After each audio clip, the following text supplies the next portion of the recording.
人不敢欺我，就心满意足。天仙巅峰，你无法想象的。却好像还哪家发火。那就别怪我对诸位不。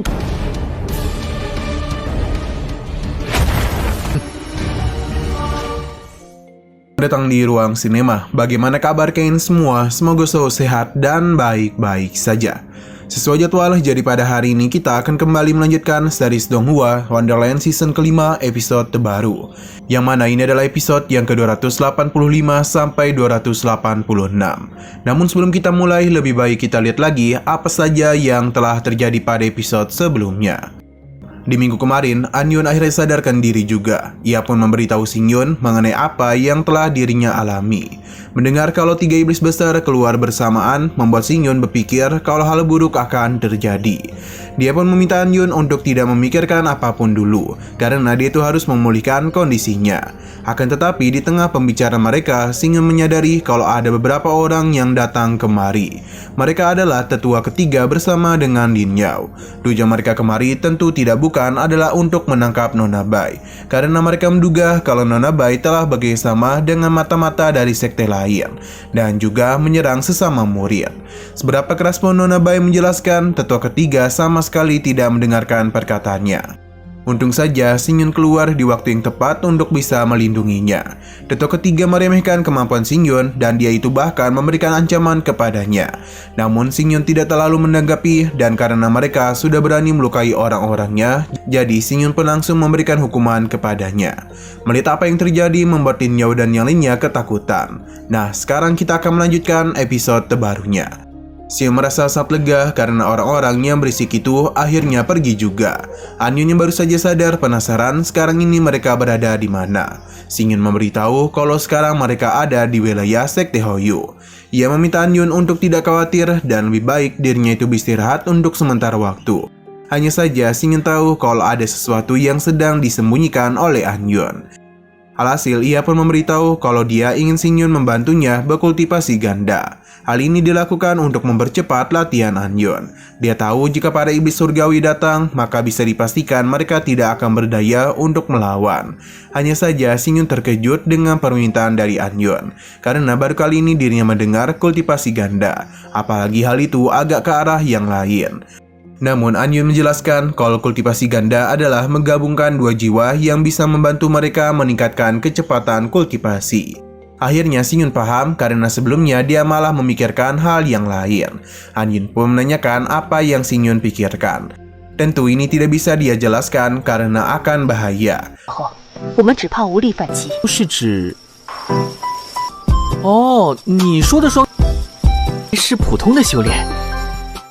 Nona Bai pun ditanyai mengenai tempat yang cocok untuk berkultivasi. Ternyata gua di bagian belakang gunung memiliki energi spiritual yang begitu melimpah. Hanya saja dalam posisinya saat ini, dia tidak memenuhi syarat untuk bisa masuk. Singyun pun menanyakan mengapa hal itu bisa terjadi. Nah, ternyata Nona Bai ini adalah putri dari ketua sekte sebelumnya. Alasan dirinya bisa berakhir sampai seperti ini karena 3 bulan yang lalu ayahnya pergi ke reruntuhan bulan iblis. Namun hingga kini dia tidak kunjung pulang. Padahal pamannya lah yang mengambil alih sekte. Walaupun pamannya adalah bagian dari keluarganya, tapi ada beberapa pelakuannya yang begitu menyulitkan Nona Bai. Dia mengakui pamannya baik, akan tetapi itu semua terjadi karena ada beberapa tetua di sekte yang merupakan penjabat senior ayahnya. Berkat penjagaan mereka itulah pamannya tidak berani berbuat macam-macam kepadanya. Hanya saja kini Nona Bai tidak bisa masuk ke sekte dalam dan hanya bisa tinggal di sini saja. Meskipun tempat ini jauh dari sekte dalam, namun di sini sangatlah tenang. Singyun penasaran apakah Nona Bai ingin merebut kembali posisi ketua sekte. Ternyata Nona Bai tidak ada niatan seperti itu. Karena ketika ayahnya masih hidup, dia itu telah bekerja keras demi sekte. Tapi ketika dia menghilang, hanya ada sedikit orang yang bisa mengingatnya. Nona Bai pun memilih untuk fokus pada kultivasi dan tidak terikat lagi dengan hal duniawi. Singyun memuji pemikirannya itu. Lalu, apakah Nona Bai tidak ingin mengulang kembali masa kejayaan dari sekte Hoyu? Sebenarnya Nona Bai mengharapkan hal itu, jadi dia ini harus mencapai ranah peri langit dulu. Dan begitulah diri ini bisa mendapatkan posisi sebagai tetua. Dan begini juga tidak akan ada lagi yang berani kepadanya. Bagi Xingyun, ranah peri langit bukanlah apa-apa. Ia pun memberikan sedikit kekuatannya kepada Nona Bai agar dirinya itu bisa melakukan penerobosan. Xingyun memberitahu kalau mereka ini berada di ranah yang sangat tinggi. Bahkan membantu Nona Bai melakukan penerobosan adalah hal yang mudah. Namun untuk petaka surgawi, Nona Bai harus melewatinya sendiri. 我只期待人不敢欺我，就心满意足。天仙巅峰，你无法想象。 Nona Bai seketika saja melakukan penerobosan dan kekuatannya tentu kembali meningkat. Ini dibuktikan dan ledakan energi yang keluar dari tubuhnya. Nona Bai sangat berterima kasih kepada bantuan yang Xingyun berikan. Bahkan dia berjanji tidak akan pernah melupakan hal itu. Xingyun meminta Nona Bai untuk membawa mereka ke tempat kultivasi di belakang gunung. Sebenarnya Nona Bai masih takut, namun Xingyun mencoba menyemangatinya. Apalagi dia itu adalah putri dari mantan ketua sekte. Jadi bagaimana bisa Nona Bai takut untuk masuk ke dalam guanya sendiri? Bahkan dia menganggap kalau ketua sekte saat ini sama saja dengan burung yang merebut sarang burung lain. Berkat perkataan Xingyun itulah Nona Bai menjadi percaya diri. Nona Bai pun segera membawa kedua seniornya itu untuk pergi ke belakang gunung. Di sini Anyun menanyakan bagaimana jika tindakan Xingyun itu malah membuat sekte ini terpecah belah. Xingyun tidak mempermasalahkan hal itu, karena bagaimanapun sekte ini tidak memiliki belas kasihan. Selain itu, di dunia ini mereka hanya perlu mengandalkan kekuatan sendiri. Hanya dengan kekuatan kuat saja, lawan tidak akan berani meredahkan mereka. Rasa takut juga akan diciptakan. Nona Bai akan selalu mengingat perkataan dari Xingyun. Anyun pun diminta untuk percaya kepadanya, karena sebagai seorang kultivator, untuk bisa mencapai tahap tertinggi, mereka harus menghilangkan rasa takut. Dan begitulah baru bisa mencapai puncak jalan ilahi. Perkataan yang Xingyun katakan seketika saja membuat Anyun terpesona. Bahkan Xingyun sendiri bisa merasakan jantung Anyun berdetak dengan cepat. Anyun mencoba untuk menyembunyikan hal itu, akan tetapi Xingyun masih bisa merasakannya. Selain itu, pipinya juga ikut memerah.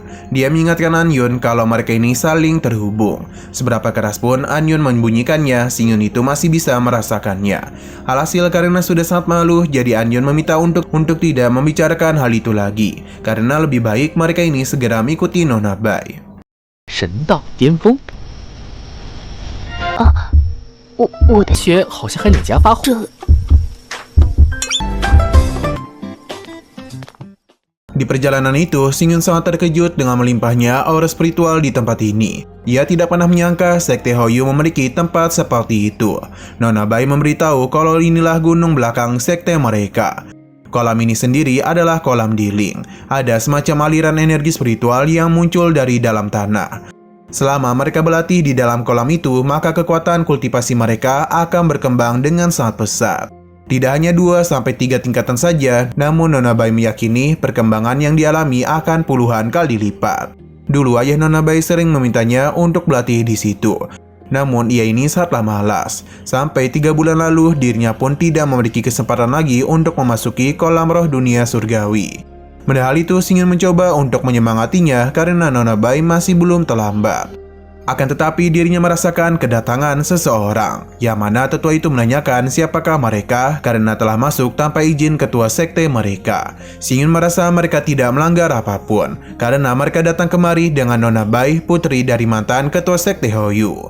Tapi tetua ini tidak peduli karena berdasarkan perintah masternya tidak ada yang boleh memasuki kolam itu. Xingyun sudah tahu kalau ketua sekte yang baru masih memiliki hubungan keluarga dengan Nona Bai. Lantas mengapa mereka membatasi pergerakannya, bahkan melarang Nona Bai untuk memasuki guanya sendiri? Tindakan mereka benar-benar tercela. Tetua ini sama sekali tidak peduli. Karena jika mereka tidak menuruti perintah ketuanya, maka dia itu akan memberikan hukuman. Xingyun tidaklah takut dan malah memberikan tantangan kepadanya. Nona Bai akan memberikan tetua ini kesempatan untuk pergi. Tekanan yang dirinya keluarkan pun seketika saja membuat tetua ini terkejut. Karena bagaimanapun Denny sangatlah kesulitan untuk bisa menahan tekanan yang Nona Bai keluarkan. 要带我们到地灵池修炼，你们还不快接任宗主之位？就连前任人韩星呢，你也想拦我们吗？ Di saat ingin mengusirnya, sebuah suara pun meminta untuk menghentikan hal itu.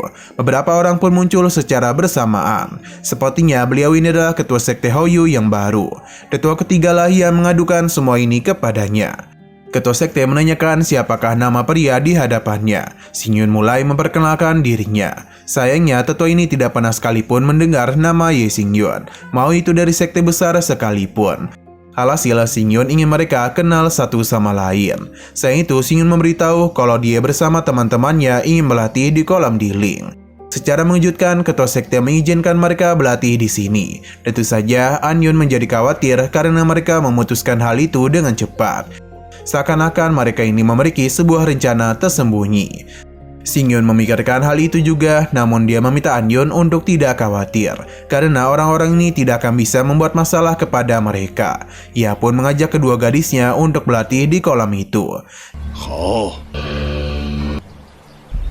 我们走吧。 Xingyun dan juga Anyun diizinkan pergi, namun ketua sekte menahan Nona Bai karena dia itu tidaklah mengizinkannya. Tentu Xingyun kebingungan dengan keputusan ketua sekte. Padahal Bayu itu murid sekte ini, namun mengapa ia tidak diizinkan masuk? Ketua sekte memberitahu kalau Bayu adalah putra dari seorang pengkhianat di sekte mereka, dan dia itu pantas untuk dihukum berat. Untung saja ketua sekte ini masih memiliki kebaikan, jadi dia ini masih mengizinkan Nona Bai untuk tinggal di sekte. Akan tetapi dia ini tetap tidak memenuhi syarat untuk memasuki kolam Diling. Nona Bai tidaklah membenarkan perkataan ketua sekte, karena bagaimanapun ayahnya adalah ketua sekte Hoyu. Ia mulai berpikir kalau ayahnya bisa hilang pasti adalah ulah dari pamannya. Bahkan dia itu tidak hanya mengambil posisi ketua sekte, namun juga telah memberikan tuduhan palsu kepada ayahnya. 我心存一丝善念。 你们胡说，抢了宗主之位不说，还把我从 Ketua sekte meminta Xingyun dan Anyun agar tidak percaya dengan perkataannya. Jika mereka menyerahkan Nona Bai, maka ia mempersilakan mereka untuk menggunakan kolam Diling sepuasnya. Tapi Xingyun sama sekali tidak mau menuruti apa yang ketua sekte ini mau. Yang mana Nona Bai adalah teman yang telah berbuat baik kepada mereka. Jadi apapun yang terjadi, dia ini tidak akan pernah meninggalkannya. Ketua sekte menanyakan apakah Xingyun itu mau menjadi musuh bagi sekte Hoyu-nya. Xingyun sama sekali tidaklah takut dan malahan dia itu hanya mentertawakan hal ini. Karena ketua sekte hanya memikirkan dirinya sendiri. Selain itu, sekte Hoyu hanyalah sekte kecil saja yang tidak bisa disandingkan dengan dirinya. Xingyun pun meminta mereka untuk menyingkir dari hadapannya. Karena mereka telah membuat keputusan, maka ketua sekte Hoyu tidak niatan untuk membiarkan mereka hidup. Saya juga serangan pun dimulai. Xingyun terlihat sama sekali tidaklah takut. Karena bagaimanapun perbedaan kekuatan di antara mereka terlalu jauh. Hanya ada satu kali hentakan dan satu kali serangan saja, Xingyun pun berhasil menyingkirkan para murid dari sekte Hoyu. 你们可以滚了。那就别怪我对诸位不。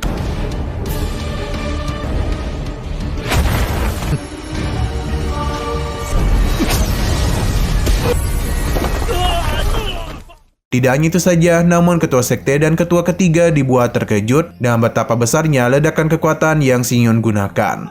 Melihat apa yang terjadi membuat ketua sekte penasaran dengan tingkat kultivasi Xingyun. Namun Xingyun tidak mau menjawab. Jika saja dia tidak memikirkan perasaan Bayu, mungkin sekte Hoyu akan dengan mudah dirinya lenyapkan. Nah, sayang sekali lagi seru-serunya, episodenya ini malah bersambung. Namun sebelum kita akhiri, seperti biasa kita akan melihat preview bagian selanjutnya. Setelah menyelesaikan urusan ini, Xingyun dan Anyun pun mulai berendam di kolam Diling. Entah kenapa Xingyun merasa kalau ada sesuatu di bawah kolam itu. Nona Bai membenarkan hal ini dan meminta Xingyun untuk berhati-hati. Karena jauh di dalam kolam terdapat ikan-ikan yang aneh dan juga berbahaya. Xingyun baru mendengar hal itu. Tidak hanya itu saja, ternyata di dasar kolam, konon katanya bisa membawa mereka pergi ke sebuah tempat yang sangat jauh. Apalagi di dasar sana terdapat lahar yang panas dan memiliki suhu yang tinggi. Dan kekuatannya saat ini tidak mungkin bagi Bayu bisa menemani mereka melakukan perjalanan itu. Oke, sekian dulu pada video kali ini. Untuk video selanjutnya akan segera hadir. Jadi bagi kalian yang ingin mengikuti series ini, langsung saja klik subscribe dan aktifkan loncengnya. Terima kasih yang sudah menonton video ini sampai habis. Jika kalian suka pada video ini, klik like dan share ke teman-teman kalian tentang channel ini. Dan ditunggu aja kelanjutannya. Oke, sampai jumpa di video selanjutnya.